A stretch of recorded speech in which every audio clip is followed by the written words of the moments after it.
Grand Prince Stavian to take the stage. As you guys can all see him now.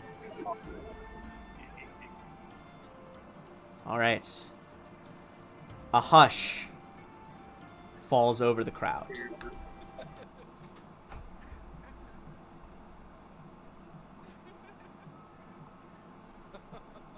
All talk ceases.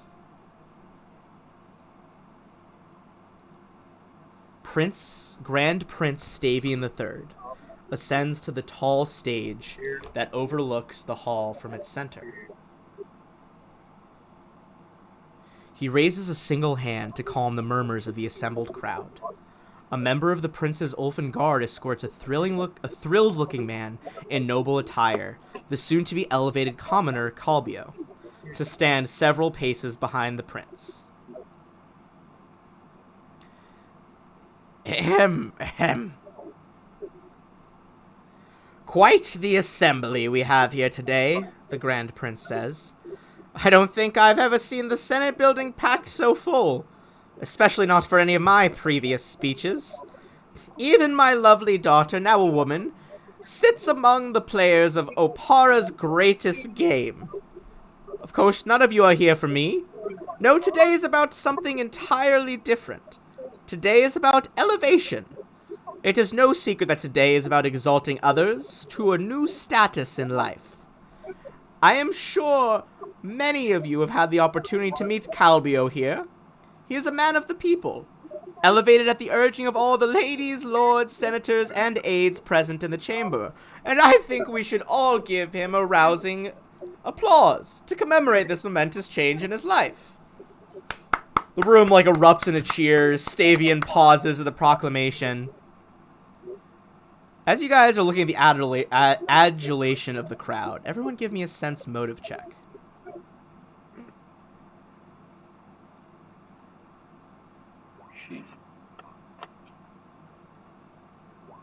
Alright, 24 passes. 24 passes, 20 passes. Those are the only two that passes.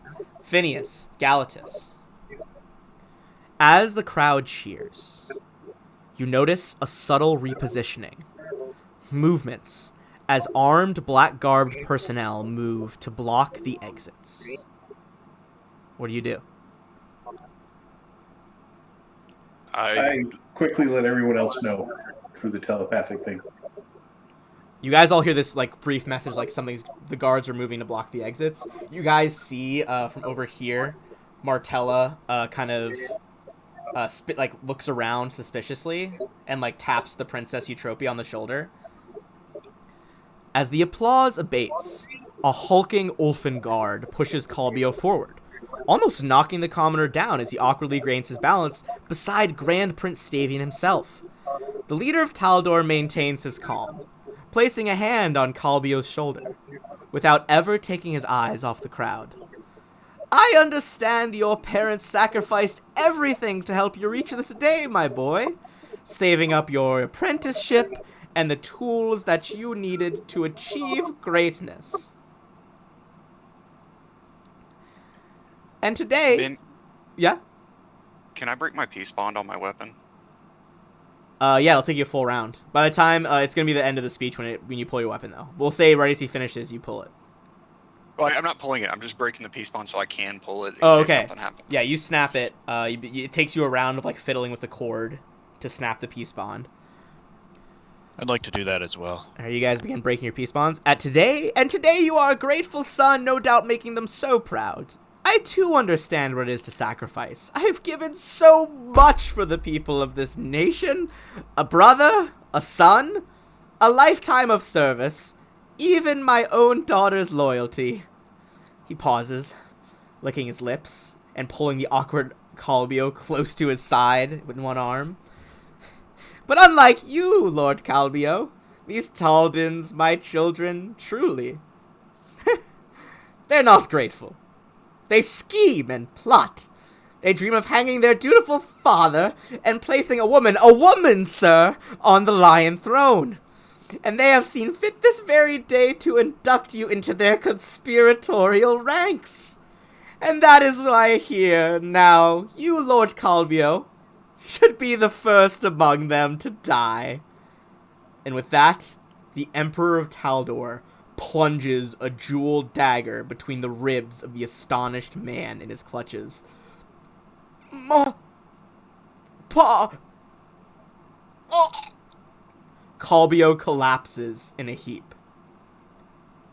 As blood splatters into the crowd, Princess Eutropia is actually a bit closer than that.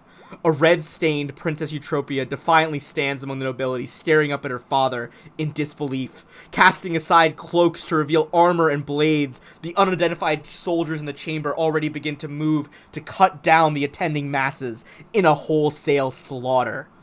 A total of 50 armed guards surround the room. A moment of confusion. The Ulfin guards, the Viking warriors, attempt to close rank around the emperors, cutting down anyone who approaches with impunity, ally or enemy. Masked soldiers begin to leap out, making wide slashes with their swords to keep the crowd at bay. As the conflict escalates, members of the crowd draw hidden weapons from their clothing, engaging Stavian's agents. Give me a knowledge local check as you see their daggers drawn.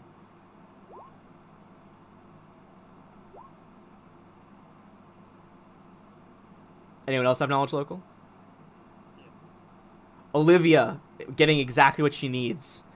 You see that these masked figures who are drawing the hidden weapons, they begin to surround Princess Eutropia with their backs to her. They are protecting the princess. They are, from their weapons, Olivia, you realize they are members of the Lion Blades, a secret society dedicated to protecting Taldor and her people from interference from foreign powers, even those that even the Emperor has hired himself. One of them that you all see is Cathan Zalar, the helpful guard who inspected you at the gala. She leaps into combat, shouting, "Lion Blades, do your duties! Defend the Senate! Defend Taldor!" Even Martella, Lothide, and Princess Eutropia draw weapons to fight back against the assassins.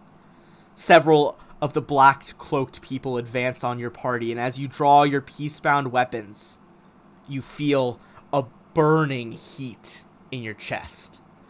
As the mercenaries raise gore-soaked swords and begin to swing towards you, the badge lets out a blinding flash of light.